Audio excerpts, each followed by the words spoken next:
Hak menguji peraturan perundang-undangan. Musri Nauli melanjutkan materi tentang menguji peraturan perundang-undangan. Berbagai peraturan perundang-undangan telah mengatur tempat diajukan permohonannya terhadap pengujian undang-undang terhadap Undang-Undang Dasar. Diajukan ke Mahkamah Konstitusi. Undang-Undang Dasar dan Undang-Undang MK menegaskan, sedangkan peraturan perundang-undangan di bawah undang-undang diajukan ke Mahkamah Agung, Undang-Undang Dasar dan Undang-Undang Kekuasaan, Kehakiman dan Undang-Undang Mahkamah Agung memberikan jawaban tegas. Pada prinsipnya materi yang diajukan adalah sama, baik dilihat dari tahap prosedural maupun materi peraturan perundang-undangan. Berbagai asas-asas seperti asas lex superior, lex specialis, dan lex posterior dapat dipilih dan digunakan. Belum lagi berbagai asas-asas umum pemerintahan yang sebagai sandaran untuk dipersoalkan di Mahkamah Konstitusi dan Mahkamah Agung.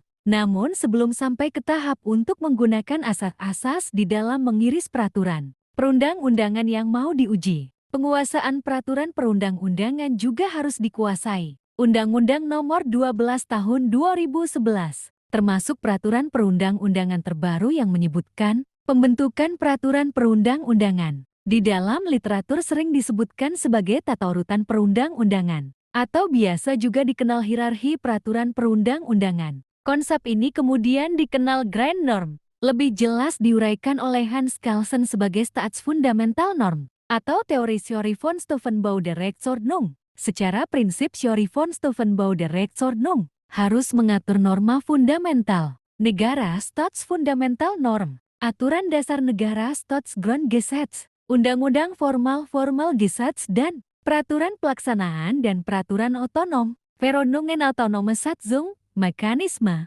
Inilah yang menjadi irisan utama di dalam melihat pengujian peraturan perundang-undangan. Selain itu, mekanisme penguasaan tata urutan atau hierarki akan menempatkan sebagai wewenang yang diberikan oleh peraturan di atasnya. Apabila tidak adanya wewenang ataupun ternyata peraturan di bawahnya kemudian dapat dibuktikan bertentangan dengan di atasnya, maka asas lex specialis derogat lex generalis